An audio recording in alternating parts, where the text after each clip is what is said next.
আল্লাহর ওলি হযরত নিজামউদ্দিন আউলিয়া রাহমাতুল্লাহ। মাজারটা কোথা বলে? হযরত নিজামউদ্দিন আউলিয়া, ওনার মাজারটা হলো দিল্লি। জবরদস্ত আল্লাহর ওলি ছিলেন। ওনার মা এবং ওনার আব্বা দুজনেই আল্লাহ ওয়ালা ছিলেন। বলুন না সুবহানাল্লাহ।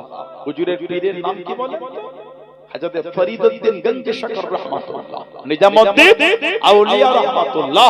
ওনাকে বলা হয় মাহবুবে ইলাহি, ওনাকে বলা হয় মাহবুবে ইলাহি, আল্লাহর প্রিয়, আল্লাহর পাগল। ওনার দৌরে, ওনার সময়ে অনেক কটা বাদশার সময় অতিক্রম হয়ে গেছে। খালি বাদশারা খবর পাঠাতেন আমি আপনার দরবারে যাব। ওনার একটাই শব্দ ছিল, আমার দরবারে আসা হবে না। কোন বাদশা কোন দরবারে আসতে দেন না। একজন বাদশা খুব জোর করে বলে আমি আপনার দরবারে যাবই। উনি বাদশার খাদেমকে বলে পাঠান, গিয়ে বলে দেবে ওলিদের ঘরের দরওয়াজা হয় দুটো, তোমার বাদশা একদিক দিয়ে ঢুকবে আর একদিক দিয়ে বার হবে, তোমার বাদশার সঙ্গে দেখা করবে না। ওলিদের দরবারে বাদশা না গেলে বাদশার সম্মানটা বাড়ে, আর বাদশার কাছে, রাজা মন্ত্রী নেতার কাছে ওলি আল্লাহরা গেলে ওলি আল্লাহদের সম্মানটা কমে। বুঝতে পেরেছেন? বাদশা, নেতা, মন্ত্রী ওনারা যখন ওলি আল্লাহদের দরবারে আসে, নেতা মন্ত্রী বাদশার সম্মানটা বাড়ে সমাজের লোকের কাছে। আর নেতা মন্ত্রী বাদশার কাছে যখন ওলি আল্লাহরা যায়, ওলি আল্লাহদের সম্মানটা কমে, বাড়ে না। উনি বলেন আমার দরবারে আসা হবে না। নিজামউদ্দিন আউলিয়া রাহমাতুল্লাহ, এত আলা মাকাম আল্লাহ ওনাকে দিয়েছে। ওনার জামানায় একজন মানুষ ইন্তেকাল হয়ে গেলেন, যিনি সারাটা দিন মদের দোকানে বসে থাকতেন, আর রাত হলে রেড লাইট এরিয়ায় ঘুরতে। রেড লাইট পতিতালয়, পতিতালয় রেড লাইট এরিয়া, ওই এরিয়ায় রাত্রির হলে ওই খুলিতে উনি ঘুরতেন। ইন্তেকাল হলে গ্রামের লোকজন বসে আলোচনা করলো, এই ব্যক্তি জানাজা হবে না, কাফন হবে না, দাফন হবে না। আর আমাদের কবরস্থানে দাফন হবে না কেন? সারাটা জীবন মদের দোকানে বসে কাটিয়েছে, আর রাত্রির রেড লাইট এরিয়া, পতিতালয়ের এরিয়ায় ঘুরেছে। ও দাফন কাফন হবে না, লাশ মারে।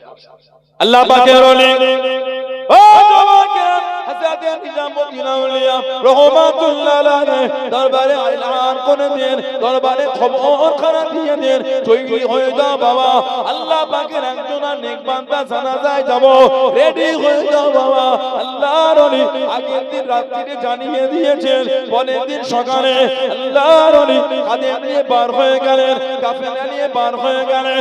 ও জওয়ান ওই এলাকায় পৌঁছে গেলেন, হুজুরকে মানুষেরা ঘিরে ধরলো, হুজুর আপনি কোথায় যাবেন, হুজুর আপনি কোথায় এসেছেন? ও আল্লাহর ওলি, ও হযরত নিজামউদ্দিন আউলিয়া, আল্লাহর ওলি হুজুর আমার জানিয়ে দেন, একজন মানুষ এরিয়ায় ইন্তেকাল হয়ে গিয়েছে, ওনার কাছে এসেছি আমি, ওনার জানাজার নামাজ হবে, ওনার দাফন কাফন হবে বলে ওনার কাছে এসেছি আমি, রাস্তা ছেড়ে দাও, রাস্তা খুলে দাও। আল্লাহর ওলি ওই জায়গায় পৌঁছে গিয়ে খাদেমদের জানিয়ে দেন, ও বাবা খাদেমেরা গোসলের ব্যবস্থা করো, কাফনের ব্যবস্থা করো, আমি নিজামউদ্দিন রাহমাতুল্লাহ আলাইহি এই ব্যক্তি জানাজা খানা আমি নিজে পড়াবো। জোরে বলুন সুবহান, আর একটু জোরে বলুন সুবহান। গোসল কাফনের ব্যবস্থা করো, জানাজাটা আমি নিজামউদ্দিন নিজে পড়াবো। আপনাদের এই এলাকায় যদি আল্লাহ মাফ করে এরকম নোংরা লোক যদি মারা যায়, আর তার জানাজাতে ইমাম একটা ভালো লোক বলে আমি করব জানাজার ইমামতি, আপনাদের কেমন মনে হবে? দ্বিধাদ্বন্দ্ব করবেন না আপনারা? এলাকার লোক অবাক, কিন্তু হুজুরকে খুব বলতে পারছে না। মাহবুবে ইলাহি আল্লাহর পিয়ারা নিজামউদ্দিন আউলিয়া রাহমাতুল্লাহ, ওনার খাদেমরা গোসল দিলেন, কাফন পরালে। একজন লোক বললেন হুজুর এই লোকটা সারাদিন মদের দোকানে কাটাতো, আর রাত্রিরে রেড লাইট এরিয়ায় ঘুরতো, আপনি এসেছেন ওনার জানাজাতে। হুজুর তামবি করলেন, জানাজার নামাজ হয়ে গেল। যারা বিরোধী করছিল আল্লাহর ওলি যখন ইমাম হয়েছে, তারা তার বিরোধী করে থাকতে পারল না, তারাও জানাজায় গিয়ে শামিল হলো। তারপর মিটে গেল। হাজার হাজার মানুষ আল্লাহর ওলি এলাহান করলে কেউ এই জায়গা থেকে সরবে না, কেউ বসবে, সব দাঁড়িয়ে থাকবে। সব কাতারতে দাঁড়িয়ে হুজুর মাথাটা হেড করলেন, কি যেন বললেন, আবার মাথা তুলে বললেন ওনার স্ত্রীকে নিয়ে আসো, ওনার আহলিয়াকে এখানে হাজির করো। আল্লাহ পাকের নেক বান্দার স্ত্রী হাজির হয়ে গেলেন। ও যুবকেরা, আল্লাহর ওলি হযরত নিজামুদ্দিন আউলিয়া রাহমাতুল্লাহ আলাইহি পটনাশীলা মহিলাকে জানিয়ে দে, ও মা বলো বলো, তোমার স্বামীর কথা বলো মা, তোমার স্বামীর জীবন চরিত্র বলো মা। লোকে তোমার স্বামীকে খারাপ ভাবে, লোকে তোমার স্বামীকে নোংরা ভাবে, তোমার স্বামী সারাদিন মদের দোকানে বসে থাকতো, বলো বলো তোমার স্বামী কি করতো? ও যুবকেরা, হাজার হাজার মানুষের সামনে মহিলাটি জানিয়ে দে, শঙ্করা বানিয়ে দে, কেঁদে কেঁদে শুনিয়ে দে, আল্লাহ পাকের ওলি হুজুর বিয়াদি মাফ করুন, আমার স্বামী জীবনও শরাব পান করে না, জীবনে মদ পান করে না, আমার স্বামী নিজের হালাল ইনকামের কিছুটা টাকা দিয়ে মদের দোকানে চলে গিয়ে ওই টাকা দিয়ে মদটাকে কিনে নিয়ে বাড়িতে চলে আসতো, বাড়িতে এসে ওই মদটাকে বাড়ির ট্রেনে ফেলে দিয়ে সারা রাত ধরে কেঁদে কেঁদে দোয়া চাইতো, ও রব্বি আল্লাহ পাক, আমি আজকে দিনে দে এতগুলি মানুষের মদ কিনে এনে ট্রেনে ফেলে নষ্ট করে দিয়েছি, আল্লাহ পাক এতগুলি মানুষকে আপনি হিদায়াত দিয়ে দেন, এতগুলি মানুষের অন্তরে হিদায়াতের নূর পৌঁছে দেন। আবার পরের দিন সকালে চলে গিয়ে আবার হালাল ইনকাম দিয়ে আবার মদ কিনে নিয়ে এসে বাড়িতে এনে ট্রেনে ফেলে দিয়ে কেঁদে কেঁদে দোয়া চাইতো, আল্লাহ পাক আজকে আমি এতগুলি মানুষের মদ কিনে নিয়ে এসে ট্রেনে ফেলে দিয়েছি, এতগুলি মানুষ আজকে ওই দোকানে গিয়ে মদ পাবে না, শরাবটা পান করতে পারবে না, ও রব্বি আল্লাহ পাক এদের মনে হিদায়াত দিয়ে দেন, এদের অন্তরে হিদায়াতের নূর দিয়ে দেন। আল্লাহর ওলি জিজ্ঞাসা করলেন, ও মা বলো বলো, তোমার স্বামী রাত্রিরে রেড লাইট এরিয়ায় পতিতালয়ের কাছে কি করতো? মহিলাটি জানিয়ে দেন, আল্লাহর ওলি আমার স্বামী ইনকামের বেশিরভাগ টাকাটা নিয়ে ওই বেশ্যাখানায় চলে যেত, রেড লাইট এরিয়ায় চলে গিয়ে পতিতালয়ে চলে গিয়ে যেই মহিলাগুলি কাতারে কাতারে দাঁড়িয়ে থাকতো, সারিবদ্ধ হয়ে দাঁড়িয়ে থাকতো, তাদের করে ডেকে ডেকে হালাল ইনকামের টাকাটা তাদের হাতে দিয়ে দিয়ে তাদের করে বলে দিত, আজকে তোমরা টাকা পেয়ে গিয়েছো, আজকে তোমরা টাকা পেয়ে গিয়েছো, আজকে দাঁড়ানো লাগবে না, আজকে দাঁড়াতে হবে না, তোমরা তোমাদের বাড়িতে চলে যাও, বাড়ির দরওয়াজা বন্ধ করে দাও, বাড়ির দরওয়াজা বন্ধ করে দাও, তোমরা তো টাকা পেয়ে গিয়েছো।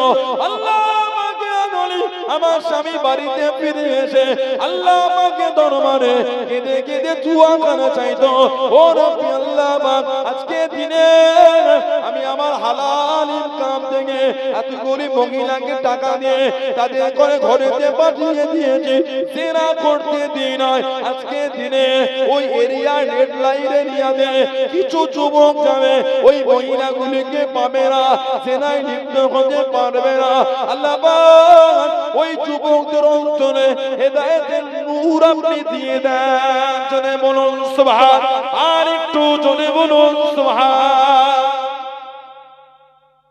স্বামী মদের দোকানে যত মদ পান করতো, হালাল টাকার কিছুটা অংশ দিয়ে মদ কিনে বাড়িতে এসে ট্রেনে ফেলে কাঁদতো, আল্লাহ আজকে এতগুলি মানুষের মদ আমি কিনে এনে নষ্ট করে দিয়েছি, আল্লাহ আজকে ওই দোকানে গিয়ে এই এতগুলি মানুষ আর মদ পাবে না, কেন ওদের মদটা আমি ট্রেনে ফেলে নষ্ট করে দিয়েছি, আল্লাহ এদের অন্তরে হিদায়াত দিয়ে দেন। যদি বলে তাহলে বললেন না সুবহানাল্লাহ। আর রাত্রিরে ওই রেড লাইট এরিয়ায় পতিতালয়ে গিয়ে ওদের হাতে আমি হালাল টাকা দিই, আল্লাহ এতগুলি মেয়েকে আমি হালাল টাকা দিয়ে ঘরে পাঠিয়ে দিচ্ছি, যুবকেরা সব মহিলাগুলিকে দেখতে পাবে না, জেনা থেকে তারা বেঁচে গেল, আল্লাহ ওই যুবকদের অন্তর আল্লাহ হেদায়েতের নূর দিয়ে দেন। সারা রাত আমার স্বামী কান্ত, আর তার জীবনটা সে এইভাবে অতিক্রম করে গেছে। জোরে বলে নিজামুদ্দিন আউলিয়া হুজুর বলছেন, মেয়েটি বলছেন, হুজুর শুনছেন, গোটা জানাজার মানুষ কেঁদে পাগল হয়ে যাচ্ছে। যার জীবনটা আমাদের জন্য এইভাবে কাটালো, যার অর্থ আমাদের জন্য এইভাবে বিলীন করে দিল, আর আমরাই তাকে নোংরা লোক ভেবে বসলাম। নিজামুদ্দিন আউলিয়া হুজুর রাহমাতুল্লাহ বললেন, ইনি কোন খারাপ মানুষ না, ইনি হলেন আল্লাহ পাকের নেক বান্দা, আল্লাহ পাকের একজন আবেদ। জোরে বলো, আরেকটু জোরে বলা গেল না? যার জীবন নিজের জন্য নয়, তোমাদের জন্য দোয়া করে কাটিয়ে দিয়েছে। বলুন না সুবহানাল্লাহ। আমাদের বাড়ির ছেলেগুলি মদের আড্ডায় বসে, দুঃখ আর কষ্ট কাকে বলবে না? আমাদের বাড়ির ছেলেগুলি লটারি কেটে জীবনটা ধ্বংস করে দিচ্ছে। এগুলো জামানে বলার মতো না। পাকা হয়ে যা, পাগল আমি লটারি কাটিনি রে। ওই হুজুর বলল, পাগল সব লটারি আমি নিয়ে নিচ্ছি, অন্যজন না কেউ কাটতে পারে। যুবক কোনো গুনাহ করতে পারবে? সব লটারি তুমি নিলে অন্যজন গুনাহ না করতে পারে। এই খেলার দিনে সবার আগে তুমি লাইনে গিয়ে দাঁড়িয়ে আছো। যদি সবার ভালো চাইতে লটারি গুলো কিনে ছিঁড়ে পুকুরে ফেলে, এই এরিয়া থেকে দোকান সরা, ঠিক ঠিক এরিয়া থেকে দোকান সরাও। এত মেহনতের টাকা, হালাল ইনকাম, তুমি কি লটারিতে ধ্বংস করছো? আল্লাহ পাক আমাদের বাড়ির ছেলেগুলোকে, আল্লাহ যুবকগুলোকে, মুরব্বিগুলোকে আল্লাহ সুবুদ্ধি দান। আল্লাহ এদের মন এই নোংরা থেকে ঘুরিয়ে দেয়। বলুন আল্লাহুম্মা আমিন। জোরে বলেন আল্লাহুম্মা আমিন। আল্লাহ আমাদের সকলকে শরীয়ত উপর কায়েম রাখেন। আল্লাহ আমাদের প্রত্যেককে যারা, আল্লাহ আমাদের মা বোনদের যারা, আল্লাহ পাঁচ ওয়াক্ত নামাজ আল্লাহ কায়েম করিয়ে না। বলুন আমিন। জোরে বলেন আমিন। জোরে বলেন আল্লাহুম্মা আমিন। দরুদ শরীফ আল্লাহুম্মা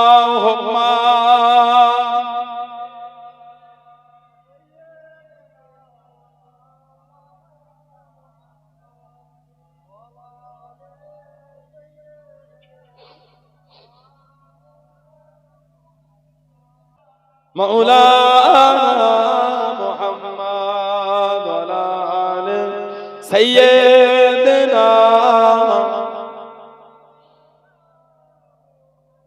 আমার ভাইয়েরা, বাচ্চারা, ছেলেরা, যুবকেরা, মুরব্বীরা, মায়েরা, বোনেরা, মেয়েরা, মহিলারা ভালো হন, শরীয়তের মধ্যে আসেন, মনকে ভালো করেন। মরণ আমার আপনার একদিন হবেই হবে। যারা মেনেছে, যারা ভালো হয়েছে, যারা তওবা করেছেন, তাদের থেকে শিক্ষা নাও। তওবা করেছে আল্লাহর ওলি, আল্লাহ পাকের নেক বান্দা হযরতে ফুদাইল বিন আইয়াজ রাহমাতুল্লাহ, হযরতে ফুদাইল বিন আইয়াজ রাহমাতুল্লাহ, জবরদস্ত আল্লাহর ওলি। ইতিহাসের পাতায় আজও জানার নামটা সোনালী আকার লেখা আছে। ফুদাইল বিন আইয়াজ, জানার জন্ম 107 হিজরিতে জানার জন্ম হয়েছে। ফুদাইল বিন আইয়াজ রাহমাতুল্লাহ 107 হিজরিতে ওনার জন্ম। খোরাসান, যেটা বর্তমান ইরাক আর ইরানের মধ্যে অবস্থিত, হযরত ফুদাইল বিন আইয়াজ রাহমাতুল্লাহ যৌবনের সূচনাটা হয়েছিল চুরি ডাকাতি দিয়ে। উনি ছিলেন একটা ডাকাত দলের বড় সরদার ছিলেন।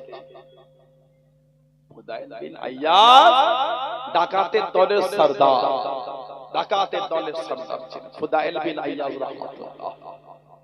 কিতাবে এসেছে ডাকাতি করে, চুরি করে। ওনার এই মানুষ ব্যবসা করা বন্ধ করে দিয়েছে।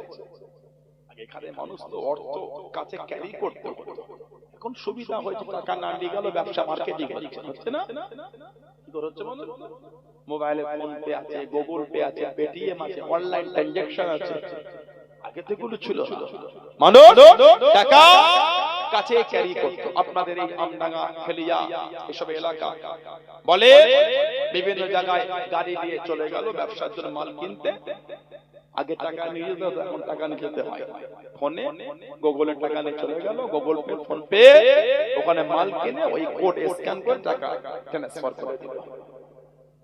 টাকা কাছে রাখতেই হলো। আগে তো টাকা ক্যারি করতে হতো, চোট হয়ে যাওয়ার ভয়টা বেশি ছিল। ফুদাইল বিন আইয়াজ রাহমাতুল্লাহ ডাকাতের বড় সরদার, ডাকাতি করে, চুরি করে, কাফেলা লুট করে।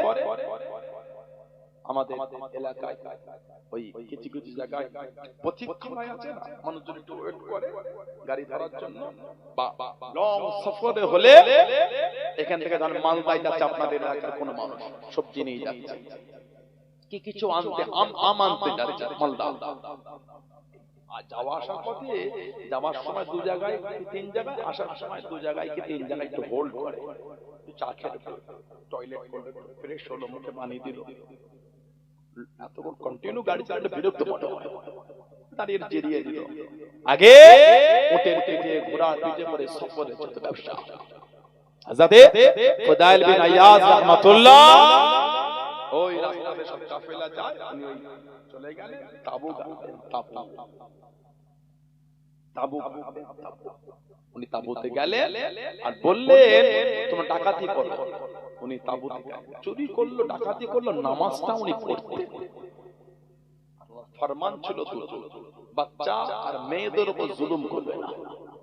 হুজুর আমার তাবুর মধ্যে নামাজ পড়েন, ও জওয়ান আল্লাহর ওলি খিমার মধ্যে নামাজ পড়ে, ওদিকে ডাকাতি শুরু হয়ে গেল, একজন ব্যবসায়ী চিন্তিত হয়ে গেল, আমার জীবনের মালগুলি হয়তো লুট হয়ে যাবে, আমার জীবনের মালগুলি হয়তো চুরি হয়ে যাবে।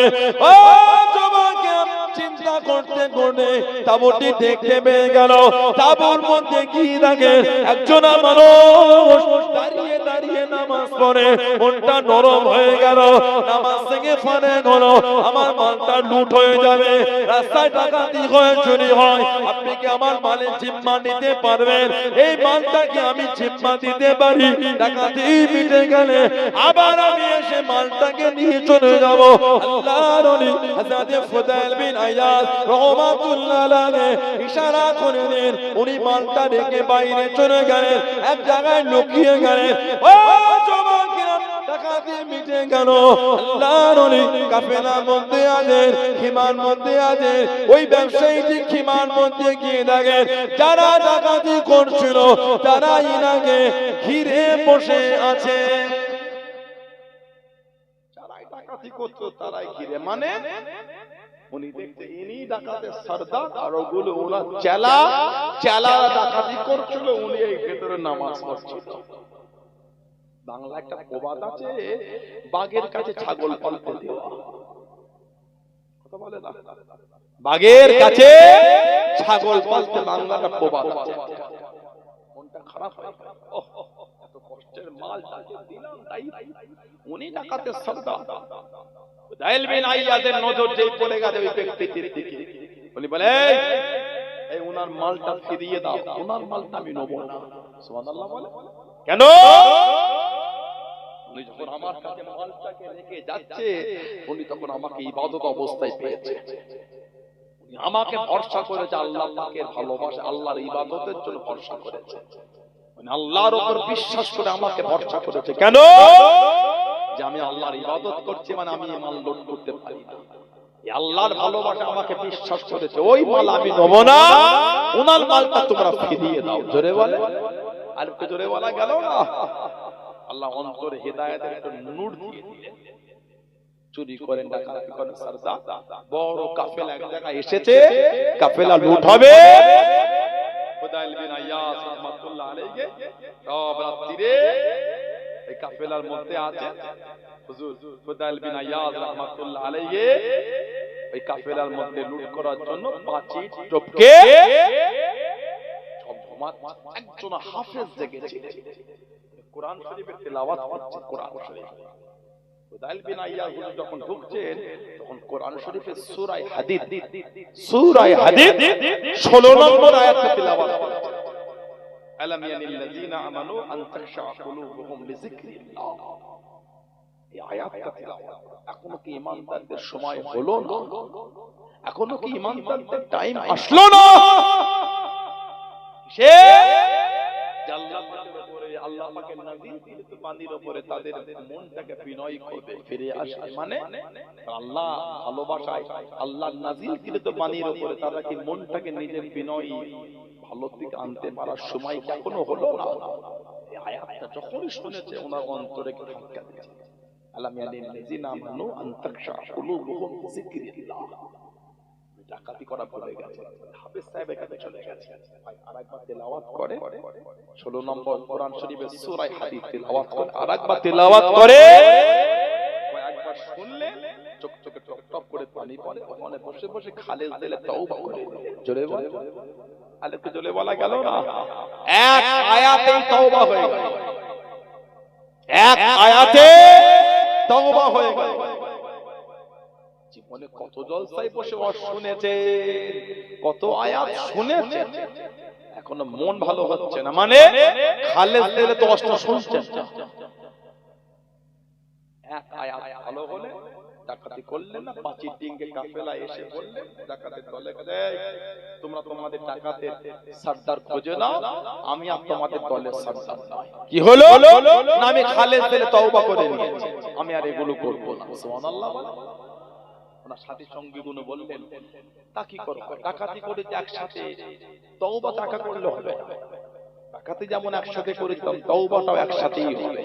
জোরে বলে, গোটা কাফেলা তওবা করে আল্লাহ ওয়ালা হয়ে গেল। জোরে বলো, আর কি জোরে বলা গেল না? কিতাব এসেছে ওই কাফেলা যে রাস্তাতে যেত তাবু লাগাতো, হুজুর ওই তাবুর মধ্যে গিয়ে বসে থাকতেন তওবা করার পর, ডাকাতি করার জন্য, মাপ চাওয়ার জন্য। রাত শেষ হবার আগে এরিয়া করতে চলেছে, এরিয়াটা কাজ জানিস? এরিয়া খুদাইল বিন আইয়াজ রাহমাতুল্লাহ আলাইহির এরিয়া, বড় ডাকাত, ডাকাতের দল, একটা মাল পাবো না, সব লুট করে নেবে। ওনার কানে এই শব্দ যেত, উনি বসে বসে চোখ চোখ চোখ করে পানি পড়তো, কাঁদতেন। সব বলা হয়ে গেলে উনি উঠে দাঁড়িয়ে বলতেন, আমি হলাম খুদাইল বিন আইয়াজ, আমি ডাকাতি করি না, আমি খালেদ দিলে তওবা করে আল্লাহ ওয়ালা হয়ে গেছে, আমি আর এসব করি না। জোরে বলুন না সুবহানাল্লাহ। ও ব্যবসায়ী ভাইরা, নির্দ্বিধায় ব্যবসা করো, তোমাদের মাল আর কেউ লুট করবে না। আমি হলাম খুদাইল বিন আইয়াজ, আমি এগুলি আর করি না, আমি ভালো হয়ে গেছি। জোরে বলেন না সুবহানাল্লাহ। যা ডাকাতি করেছিলেন, ওনার মারের যা ছিল সব ওর থেকে নিয়ে নিয়ে শোধ করতে লাগলেন। এত বড় ওলি হয়ে গেছে, ওনার কাছে গিয়ে বসে থাকতেন চার ইমামের এক ইমাম, হযরত ইমাম শাফিঈ রাহমাতুল্লাহ। খুদাইল বিন আইয়াজের জীবনটা এত নুরানি জীবন হয়ে গেল, চার ইমামের এক ইমাম ইমাম শাফিঈ রাহমাতুল্লাহ ওনার সোহবতে গিয়ে বসে থাকতেন। জোরে বলুন না, আর জোরে বলা গেল না? ইমাম আমিরুল মুমিনিন ফিল হাদিস হযরত আব্দুল্লাহ ইবনে মুবারক রাহমাতুল্লাহ ওনার সোহবতে গিয়ে বসে থাকতেন। জোরে বলুন না সুবহানাল্লাহ। খুদাইল বিন আইয়াজ রাহমাতুল্লাহ উনি গিয়ে বসে থাকেন আওলাদে রাসূল হযরত জাফর সাদিক রাদিয়াল্লাহু তাআলার কাছে। মাঝে মাঝে কি বসতেন হযরত ইমাম নুমান বিন সাবিত, আমাদের ইমাম আবু হানিফা রাহমাতুল্লাহর কাছে গিয়ে উনি বসে থাকতেন। জোরে বলুন সুবহানাল্লাহ। এত বড় আল্লাহর ওলি হয়ে শেষ জীবনটা কাবা শরীফে কাটান। কাবা শরীফের নামাজ অবস্থায় উনি ইন্তেকাল হয়ে গেছেন। যাতে খুদাইল বিন আইয়াজ রাহমাতুল্লাহ কিতাব এসেছে, যা জীবনে ডাকাতি করেছিলেন ওই মালগুলিতে যার যার থেকে যা নিয়ে যে শোধ করতে লাগলেন। সব তো ছিল না, কিছু খরচা হয়ে কম্পনে গেল, শোধ করে মিটে গেল। এক ইহুদির মাল বাকি ছিল, ইহুদি খুদাইল বিন আইয়াজ ইহুদির কাছে চলে গেলেন। ভাই ইহুদি, তুমি কি আমার চিনতে পেরেছো? কে? না অমুক দিনে অমুক সময় এই এই মাল চুরি হয়েছিল। হ্যাঁ হ্যাঁ, আমি সেই খুদাইল বিন আইয়াজ যে চুরি করেছিল। কি খবর? না আমি তো মাপ চাইতে এসেছি, আমি তওবা করেছি, ভালো হয়েছে, আর আমি এগুলো করি না, আমাকে মাফ করে দাও। ইহুদি বলছেন না, মাপ আমার মাল যেমন নিয়েছো মাল ফিরিয়ে দিও, মাল যেমন নিয়েছো মাল ফিরালে মাপ, না হলে মাপ। খুদাইল বিন আইয়াজ হুজুর বলছে সে মাল তো আর আমার কাছে নাই, সব শেষ হয়ে গেছে। আমি ধার মিটিয়ে মিটিয়ে চুরি, ঋণ মিটিয়ে মিটিয়ে চুরি যা করেছি সব মিটিয়ে মিটিয়ে আর কিচ্ছু না, উনি বললেন মাফ করতে পারি, আমার এই ঘোড়াগুলি আছে, এই ঘোড়াগুলি দেখভালের জন্য আমার বাড়িতে কাজ করার জন্য আপনাকে থাকতে হবে। উনি বলেন মাপ যদি বলেছেন, আমি আপনার বাড়িতে এই ঘোড়াগুলি দেখভালের জন্য কাজের লোক হিসাবে থাকতে আমি রাজি আছি। জোরে বলে আর একটু ভালোবাসা বলা গেল না, রয়ে গেলে 3 থেকে 4 দিন কম বেশি ছিলেন ইহুদি। উনি আসমানি কিতাবের আলেম ছিলেন, তাওরাতের আলেম। একটা খানচার মধ্যে বড় জায়গায় মাটি পাথর দিয়ে চাপা দিয়ে রেখে দিয়ে পাশে আছে। খুদাল বিন আইয়াকে দেখে বলেন, ওই খানচাটা আমাকে এনে দাও তো। ইহুদির কাছে নিয়ে গিয়ে মুখটা খুলে দেখছে ভেতরটা আল্লাহ পাক সব স্বর্ণ সোনা বানিয়ে দিয়েছে। জোরে বলবেন না? আর জোরে বলা গেল না? ইহুদি যেদিন আমার কাছে প্রথম এসে বলেছে তওবা করেছি, সেদিন আমার বিশ্বাস হয়ে গেল তুমি খালেস দিলে তওবা করেছো। আমি তোমাকে রেখে দিয়েছি পরীক্ষা করার জন্য। আমি আসমানি কিতাবের আলেম, আমি কিতাবে পড়েছি যে মুসলমানটা খালেস দিলে তওবা করবে, আল্লাহ তার জন্য মাটিকে সোনা বানিয়ে দেবে। জোরে বলবেন না সুবহানাল্লাহ? পরীক্ষা করার জন্য তোমাকে আমার কাছে রেখে দিয়েছিলাম। না না, তোমার তওবা হলো খালেস দিলে তওবা, আমি তোমাকে maaf করতে পারি, শর্ত একটা। কি না? আমাকে ঈমানের কালিমা পড়ে আমাকে মুসলমান বানাতে হবে। জোরে বলুন না, আর একটু জোরে বলা গেল না? এত বড় ডাকাতের সরদার এমন তওবা করেছেন, আল্লাহ পাকের দরবারে এত কবুল হয়ে গেছে। 4 ইমামের এক ইমাম ইমামে শাফি রাহমাতুল্লাহ, উনিও গিয়ে ওনার সোহবতে বসে থাকতেন। জোরে বলবেন না? কে ইমামে শাফি?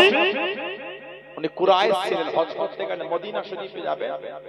এই মদিনা শরীফে যাবার আগে উনি হজ করতে গিয়ে মিনাত তাবুতে আছেন। একজন মানুষ ওনাকে দাওয়াত করলেন যে আপনারা আমার এই দস্তরখানে দাওয়াত। খাওয়া দাওয়া হলো। উনি বললেন, শুনেছি মদিনার নবাবে শরীফে হযরত ইমাম মালিক রাহমাতুল্লাহ আলাইহি উনি নাকি হাদিস শরীফে দর্জ দেন। শুনেছি। উনি বললেন, না আপনি কি যাবেন? ইমাম শাফি বলে, হ্যাঁ আমি যাব। হজ মিটে গেল, ওনাকে মদিনা শরীফে চলে গেলেন। মদিনা শরীফে গিয়ে দেখে নবাবে শরীফে ইমাম মালিক রাহমাতুল্লাহ হাদিস শরীফে দর্জ দিচ্ছেন। বলছেন, সব ছাত্ররা বসে আছে খাতা পেন নিয়ে। উনি বলছেন, ইনি বলছেন ছাত্র লিখছে। সেদিন হুজুর ইমলা করেছেন। ইমলা মানে হুজুর বলে ছাত্ররা লিখে। উনি সফর করে গেছে, খাতা পেন নাই। উনিও গিয়ে এক জায়গায় বসে শর্ট কপিটা একটা তুলে হাতে বলেছেন। ক্লাস শেষ হয়ে গেল, মজলিস ভেঙে গেল, সব উঠে চলে যায়। ইমাম শাফি বসে আছে। ইমাম মালিক রাহমাতুল্লাহ বললেন, এই সবাই চলে গেল, তুমি যাবে না? বলবে, আমি তো সফর করে এসেছি, আমি মুসাফির, আমি কোথায় যাব?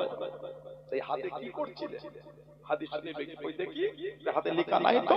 আর হাদিস শরীফ হাতে লেখে বেয়াদবি না, আদবের খেলাফ। ইমাম শাফি বলে, হুজুর আমি হাতে বলিয়েছি, অন্তরে লিখেছি।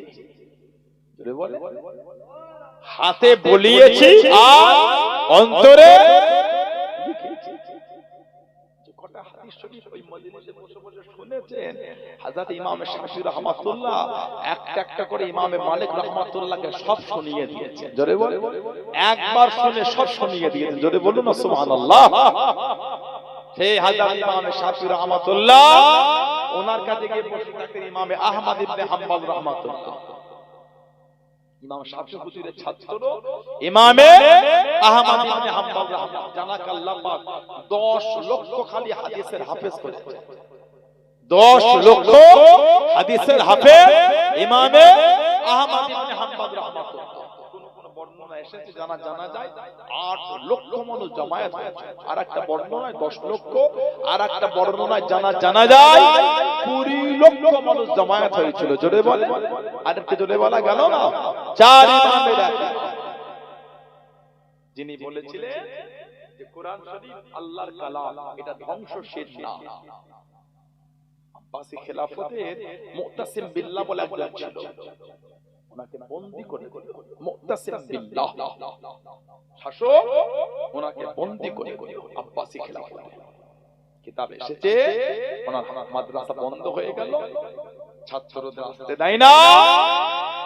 এক পর্যায়ে ওনাকে জেলে বন্দী করা হলো। ইমামে আহমদ ইবনে হাম্বল হুজুরকে জেলে সারা দিনে ওনাকে চাবুকের বাড়ি মারত। এত জোর জোর মারতো, ওনার জামাটা যখন খুলতো কিতাবে এসেছে ওনার এই চামড়াগুলি ফেটে সব রক্ত জমা হয়ে যেত। আল্লাহর নবী 10 লক্ষ হাদিস শরীফ তিনি মুখস্থ করেছেন। সুবহানাল্লাহ বললেন, এই শরীরের চামড়ায় রক্ত জমে যেত।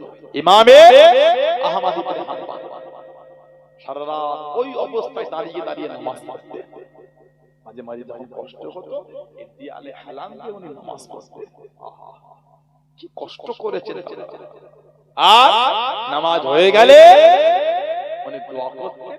যারা এই দিনের বেলা ওনাকে মারতেন তাদের জন্য উনি আবার দোয়া করতেন।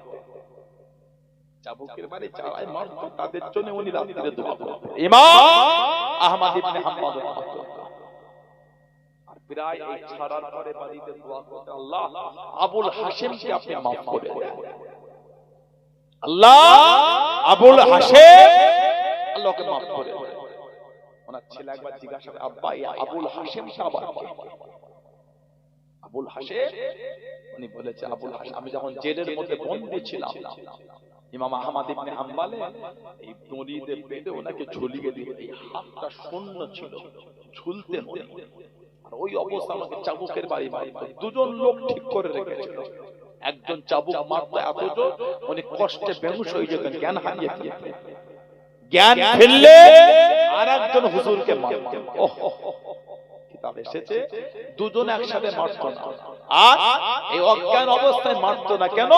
মারের কষ্ট বুঝতে পারবে না, জ্ঞান ফিরলে মারতো। ইমামে আহমদ ইবনে হাম্বল রাহমাতুল্লাহ কিতাব এসেছে, চার ইমামের এক ইমাম আহমদ ইবনে হাম্বল রাহমাতুল্লাহ আলাইহি ওনাকে মারার জন্য আসেন আবুল হাশিম সাল্লাল্লাহু ওনার সামনে এসে দাঁড়িয়ে গেল, ওনাকে মারবে। বলছেন হুজুর ইয়া তুমি মামজা আমি আপনাকে মারবো, তবে হুজুর আপনি সবর করেন, একটু সবর করেন।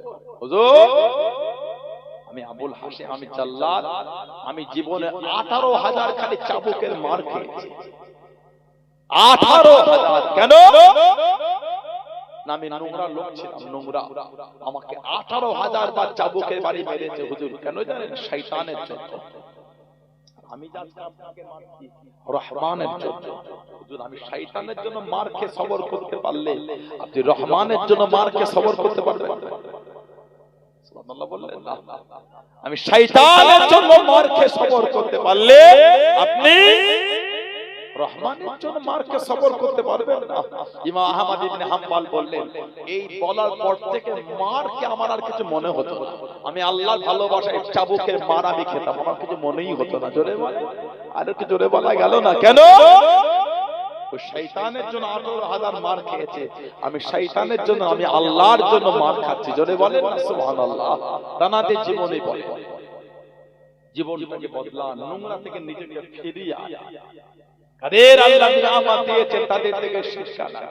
নিয়ামত দিন আল্লাহ পাক আপনাদের পাশে শুয়ে আছে শশীপুরে হযরত মুফতি গোলাম সরওয়ার রাহমাতুল্লাহ আলাইহি, হযরত আব্দুল জব্বার রাহমাতুল্লাহ আলাইহি পাশে শুয়ে আছে শশীপুর। আমাদের আগামী 5ই ফাল্গুন জলসা, আজকে 26শে মাঘ। তো ওই ফাল্গুন মাসের 5 তারিখ এই বছর দিনের বেলা হবে। কেন? 5ই ফাল্গুন আল্লাহ পাক যদি চান প্রথম তারাবি হবে। 5ই ফাল্গুন আল্লাহ পাক যদি চান প্রথম তারাবি হবে, ওজন রাত্রি হবে না, মাগরিব পর্যন্ত হয়ে দোয়া হয়ে যাবে। যাবে না 5ই ফাল্গুন। দাদা হুজুর রাহমাতুল্লাহ আলাইহি দুটো খলিফা ওই জমিনে জান্নাতে গোলাপ হয়ে শুয়ে আছেন। জোরে বলেন আর একটু জোরে বলা গেল না। নিয়ামত আল্লাহ দিয়েছে, আল্লাহর ওলি আমার আপনার পীর জামানার মুজাদ্দিদ হযরত আব্দুল্লাহিল মারুফ মুহাম্মদ আবু বকর সিদ্দিকী আমার দাদা পীর সাহেব রাহমাতুল্লাহকে জোরে বলেন না আর একটু জোরে বলা গেল না। এত আলা দরজা আল্লাহ মুজাদ্দিদুল জামানকে দিয়েছে। 21, 22, 23 ফাল্গুন সাল দাদা পীরের দরবার। 21, 22, 23 দেখতে দেখতে এক বছর অতিক্রম হয়ে গেল। তার মনে হচ্ছে কদিন আগে আবার এই চলে আসে। আজকে হয়ে গেল ফেব্রুয়ারি মাসে কত তারিখ? 9 তারিখ। আজকে মার্চে 6, 7, 8 আর এক মাসও বাকি। মার্চে 6, 7, 8 এবছর প্রথম দিন শুক্রবার পড়েছে। শুক্র, শনি আর রবি। আল্লাহ সকলকে যাওয়ার তৌফিক দান। আল্লাহুম্মা আমিন। জোরে বলেন আল্লাহুম্মা। যাবেন এবছর রমাদান শরীফ পড়েছে 17, 18, 19 যাবেন আপনি। আল্লাহ পাক সকলকে যাওয়ার তৌফিক দান। আল্লাহুম্মা আমিন। বিশাল সবাই যাবে রমাদান শরীফে লক্ষ লক্ষ মানুষ একসঙ্গে আফতারি মাহফিল তারাবির নামাজ, এটা নিয়ামতের ব্যাপার, এটা একটা নিয়ামতের ব্যাপার। মুজাদ্দিদুল জামানকে আল্লাহ পাক এত সম্মান এত ইজ্জত আল্লাহ দিলেন। হুজুর আমার স্বপ্নের মধ্যে দেখতে পেয়ে গেলেন, ও জওয়ানকে, ও আমার মুরব্বি বাপ জানেরাম, ও আমার দাদা পীরের দরবারে মরিদ মোতাকে দিলাম। আল্লাহর ওলি আমার আপনার দাদা পীর মুজাদ্দিদুল জামান রহমাতুল্লাহ আলাইহি স্বপ্নের মধ্যে দেখতে পেলেন, খবরের মধ্যে দেখতে পেলেন একটা জানাজায় হাজির হয়ে গেলেন। যে জানাজায় কত আল্লাহর ওলিরা হাজির হয়েছে, সাহাবা হুজুররা হাজির হয়েছে। দুনিয়া বাদশাহ হাবিবুল্লাহ জনাবে মুহাম্মদুর রাসূলুল্লাহ সাল্লাল্লাহু আলাইহি ওয়াসাল্লাম তাশরীফ করায়েন। আল্লাহর ওলি আমার আপনার দাদা পীর ওই জানাজায় চলে যাচ্ছে।